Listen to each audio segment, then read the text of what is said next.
Taurus, para sa inyo ang reading na to guys. At shoutout nga pala kay Rizabel Saavedra. Okay? Tatlo lang muna kayong isa-shoutout natin ngayong araw na to guys. Kay Rizabel Saavedra, kay Lydia Santos at kay Jerlyn. Okay? Para sa inyo tatlo is God bless. At sa lahat ng mga mapapadaan dito sa channel is God bless sa inyo lahat guys. At isa-shoutout ko kayo. So, next nating pagbabasa. Kay Taurus, unahin natin ang message sa'yo ng yung person. Message sa'yo ng yung person, Taurus, is ito. Okay? I'm so attracted to you. Okay? Ang yung person ay naa-attract sa'yo ng sobra-sobra. Titignan natin to kung galing ito sa nakaraan or sa kasalukuyan ninyong kakoneksyon. Taurus is medyo, syempre, nagagandahan o napupugian sa inyong kakoneksyon, guys. Sobrang naa-attract sa inyo ang inyong kakoneksyon, Taurus. At ito pa ang message for you ng yung person. I couldn't let you get close to me. Mukhang ito ay shy o mahiyain ang tao na to.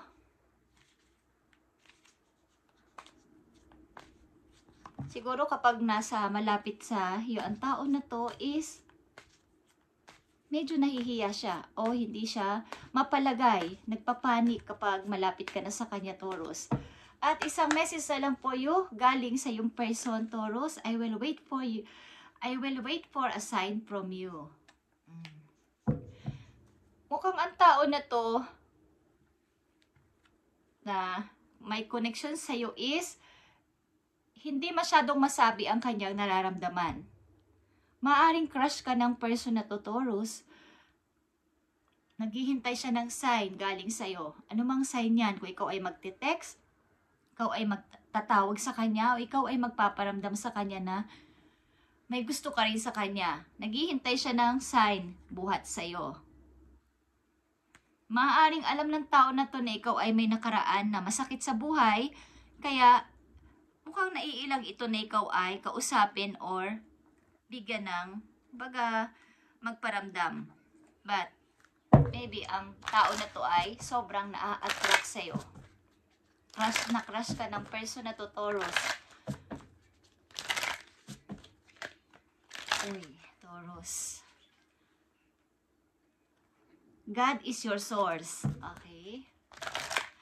Mahalagang message po you, Taurus. Ngayon ay June 18, 2025. June 18, guys. Para sa iyo to. At mamaya natin to titinan, guys. Okay. Do the work. Kung ano man ang inyong gustong gawin sa buhay at gusto nang pasimulan is i-start yun na. Do the work. Okay. Tingnan natin ang inyong pag-ibig, guys. Taurus. Pag-ibig ng mga Taurus, tignan natin. At naka-focus tayo sa kasalukuyan. Kung may magpapahiwatig dito sa galing sa nakaraan is wala tayong magagawa dahil baka hindi pa ito tapos na usapin po you. Taurus, pag-ibig ninyo. But may naa-attract sa inyong person. May nagkakagusto sa inyong person, guys. At naghihintay lang siya ng sign galing sa'yo. Yeah. Worth waiting for. Divine timing is at work in your love life. Kung ikaw ay wala pa sa pag-ibig, Taurus, is si God o si Universe ang bibigay sa iyo nito sa tamang panahon, tamang pagkakataon, tamang oras, at tamang tao for you. Eh, huwag kang mag-alala at ibibigay niya to sa iyo ng kumpletong-kumpleto, guys. Titingnan natin ang inyong pag-ibig, guys. Taurus, sisilipin natin ang inyong pag-ibig. Sa mga Taurus na bibigyan ng message today, June 18, 2025, tingnan natin ang inyong pag-ibig, guys. Okay, andito na naman ang divine timing, guys. Be patient while things are unfolding. This connection is worth the wait. Okay, nakikita nyo ba ang worth waiting? And ito din ang message sa inyo, divine timing, guys.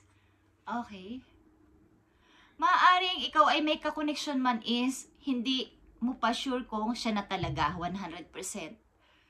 Maaaring kailangan dito ng tamang panahon at tamang paghihintay kung kailan sa inyo ito ipagkakaloob ni God. Ito ay divine timing, Taurus, at huwag pipilitin. At ano pa ang message dito? Express your love, Taurus. It is important to let people know that you love them. You have nothing to lose. Okay. Maaaring kayo man ay umiibig at nasa connection ay ang inyong pakiramdam, ang inyong feelings ay hindi nyo na masyadong isinoshow. Maaaring may pagpipigil sapagkat meron kayong mga naranasan sa inyong past na masakit, pagka-broke at pagtataksil, hindi magandang relasyon sa nakaraan. So, ang inyong pag-ibig sa kasalukuyan ay hindi nyo na masyadong binibigyan ng mahal man kita pero hindi nyo masyadong andun yung pagtatrust, andun yung pagmamahal, andun yung connection, pero mayroon na kayong limitasyon sa inyong heart. At hindi naman ito masisisi sapagkat maaaring kayo ay nakaranas talaga ng pagtataksil o something paghihirap about sa relasyon ng dalawang tao. Maaaring mga puno ng selos at obstacle. Hindi pagtatagumpay, palagi nagtatapos. Ano man ang pag-survive sa relasyon is napupunta din sa pagtatapos. Okay, Taurus? So, tingnan natin. True love. This is the romance of a lifetime. Kung kayo ay nasa relasyon na, ito ay true love na masasabi at masasabi mo na panghabang buhay na to, Taurus. Ang iyong iniibig na to, kaya lang ay maaaring hindi mo masyadong binibigay ang 100% sa tao na to. At kailangan din naman talaga magtabi ng ilang porsyento para sa sarili at kailangan ay balance. Okay? Speaking of trust is here. This situation is calling for you to have faith. Parang nawalan ka talaga ng trust sa relasyon. Trust issue is here. Maaaring may pagtataksil dati sa mga una niyong relasyon at hindi nawalan ng tiwala sa isa't isa. Nandito ang honeymoon, guys. Enjoy the bliss of holiday time together. Maaaring sa mga susunod na buwan o taon ay kayo ay nag-iisip na kayo ay mag-honeymoon. Something, honeymoon is date, katulad ng pagde-date o pagbabanding ng dalawang person na nagmamahalan. At maaaring ito ay gagawin ninyo at meron kayong plano na magkita at mag-banding sa isang napakagandang hotel or sa isang magandang mamahaling restaurant or something magandang lugar na may tubig. Okay. Sa may dagat. Okay. Gusto niyo yung romantic na pag-date, yung kabilugan ng buwan. Yung malakas ang sinag ng buwan.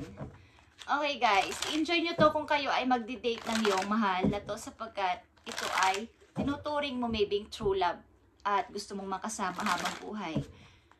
Sa mga Taurus na nandito sa reading, June 18, 2025, ito ang inyong message at paparating na mga message about sa inyong sitwasyon sa pag-ibig. Para sa pag-ibig na to, ano pa ang mga message for you? Taurus.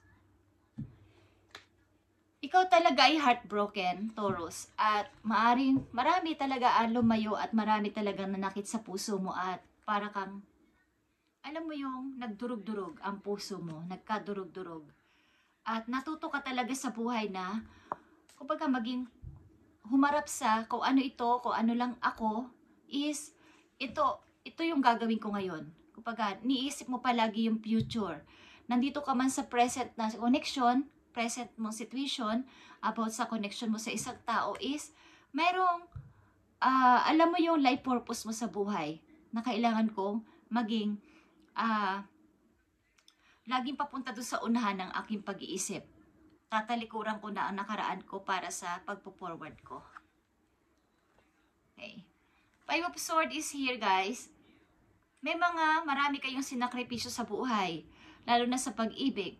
May mga sinakripisyo kayo o may gusto kayong mga talikuran na to sapagkat ito ang nagpapahirap sa akin, nagdudulot ng masakit para sa akin. Maraming mga nagtaksil nga at nagsinungaling sa inyo sa inyong past relationship at nagpigil ng mga kakayanan nyo sa buhay.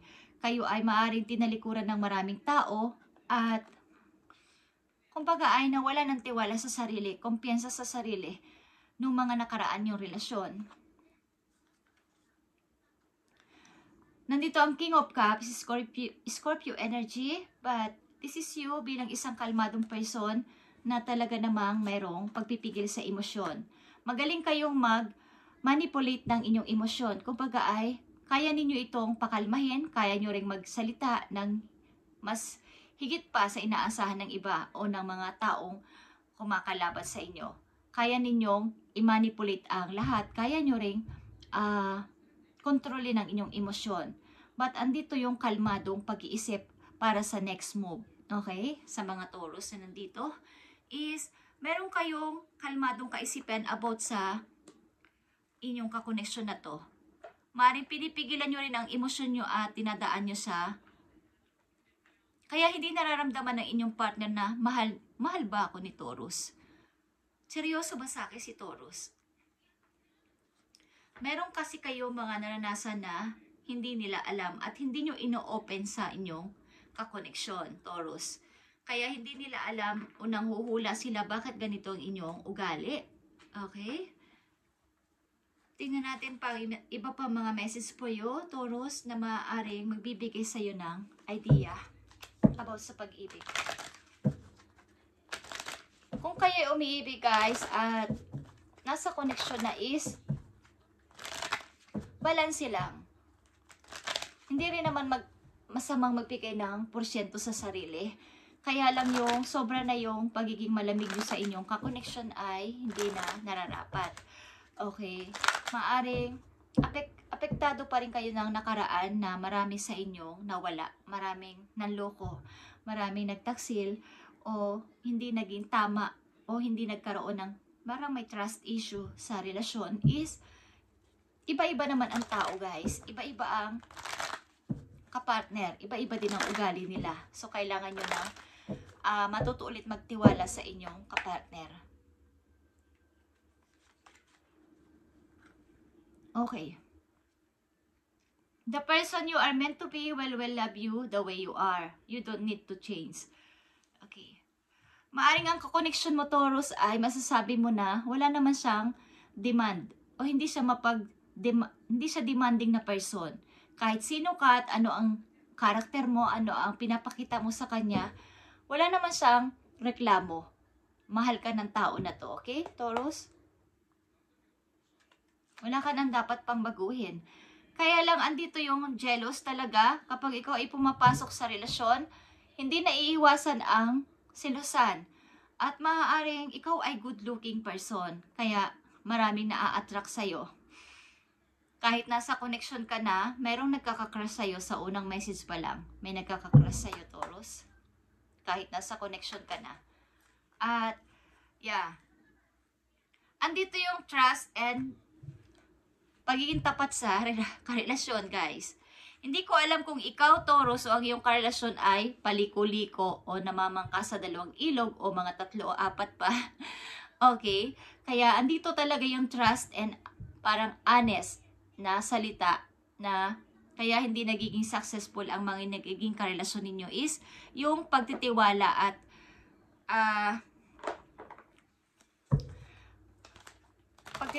saka mga silusan ay nandito guys. Yung hindi pagiging honest sa partner. Maaring kayo ay lapitin or punahin ng ibang tao. Kaya nagkakaroon dito ng hindi maganda sa iyo relasyon. Tignan natin guys ang mga paparating na message about dito sa inyong connection. Kung ano ba to at ano na ang mangyayari dito sa inyong present connection, Taurus. Ano na ang mangyayari dito sa kasalukuyang connection ng mga Taurus sa kanilang pag-ibig. Ano na ang mangyayari at anong dapat nilang gawin at dapat nilang malaman. Thank you, Spirit. Okay, Taurus. Ito na ang message for you. Awakening is here to a 6 of Wands. At saka, 7 of Wands in reverse. Okay. Ilan sa inyo guys, okay, kahit nasa connection na kayo ay mayroong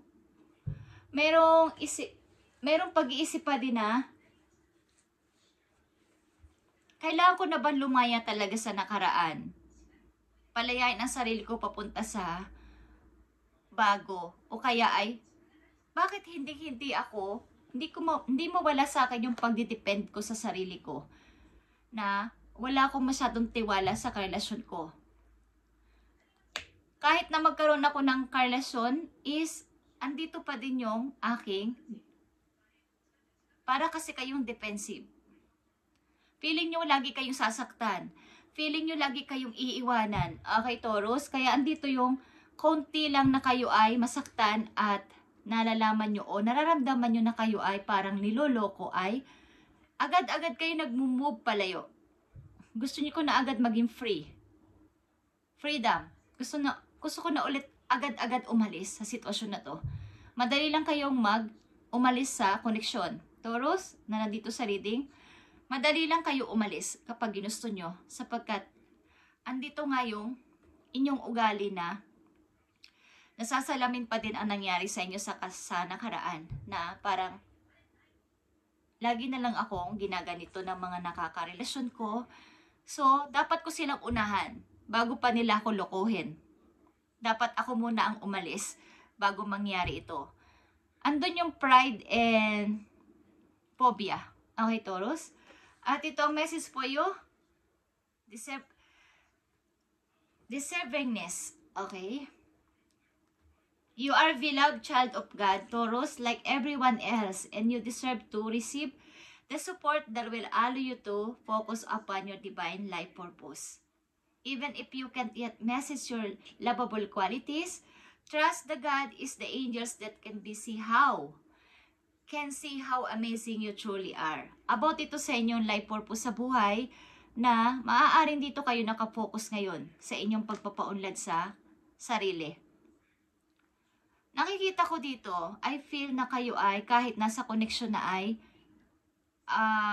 mayroon ng lesson learned kayo sa nakaraan na hindi ko na kailangang masyadong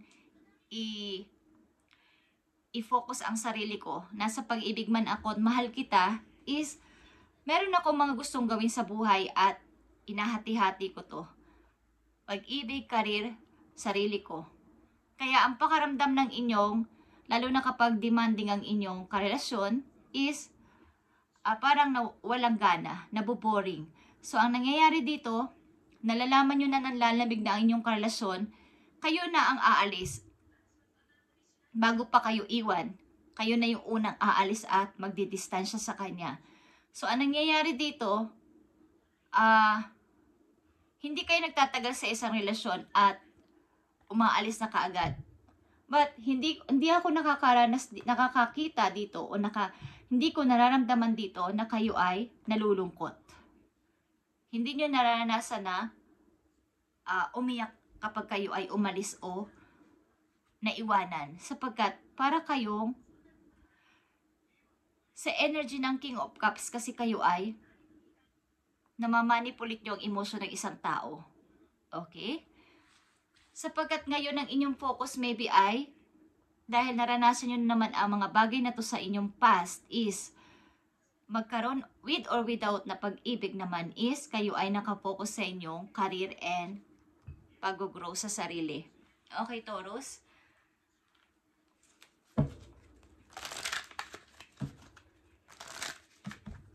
At last message for you.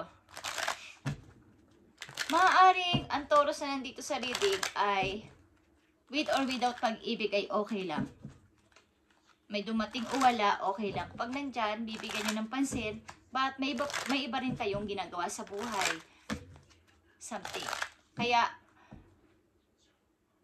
maybe dapat ang inyo ditong karelasyon ay merong kaya sinasabihan kayo ng you are enough.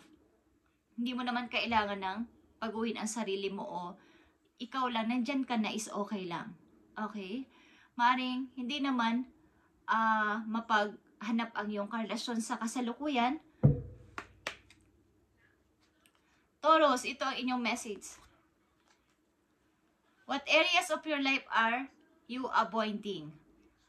Are they causing you upset, worry, disrupted sleep? If so, these are the areas you need to focus on as much as you don't want to. It is necessary, Taurus, tackle your demons head on. Don't allow them to rule you for a second longer. Maaring ilan sa inyo is nakakaranas din ng hindi mapagkatulog at parang nagkakaroon ng pag-worry, something. Ay alisin nyo to kaagad sa malalong madaling panahon sa inyong isip at huwag nyo nang patagalin pa sapagkat ito ay utos na mga maling kautusan or sa kaaway, galing sa kaaway kapag ito ay mga negative na pumapasok sa inyong isipan, yung mga nagkukos sa'yo na ikaw ay naguguluhan at nahihirapang matulog, is maaaring hindi nyo pa nafe-feel sa inyong sarili yung totoong, ito na ba talaga ang aking, yung taong makakasama ko habang buhay. Maaaring kayo talaga ay nanggaling sa habang larangan ng pag-ibig at sinikap nyo naman na kayo ay maging okay doon. Kaya lang ay naubos yung energy nyo doon hanggang sa dumami sila at hindi nyo na malaman ngayon sa puso nyo kung ako ba ay umiibig na o pag-ibig ba to. Okay. Thank you, Taurus, at i-update natin ito sa masusunod na araw para sa inyo. Kayo ay magpahinga muna about sa love. Kung ito ay kakoneksyon nyo na, magkaroon kayo ng konting katahimikan sa inyong puso at pagmuni-munihan ang lahat galing sa past papunta sa present. Kung alin ang mga matitimbang. Kung ang pag-ibig na to talaga ay gustong-gusto ko at ito talaga yung love ko, magkaroon kayo ng konting time sa tao na to, Taurus, at andun din naman yung pag-focus sa career and sa inyong sarili. Kaya lang ay, kung ang isang tao na inyong minamahal ay andyan at parang hindi niya alam o hindi niya sigurado kung mahal nyo, Taurus, is kawawa naman siya. Okay? So, tanungin nyo inyong sarili kung ito ba talaga yung mahal ko or dapat pa muna akong mag-isip-isip bago ako pumasok sa isang relasyon at bigyan ko siya ng importansya. Okay, Taurus, thank you and God bless.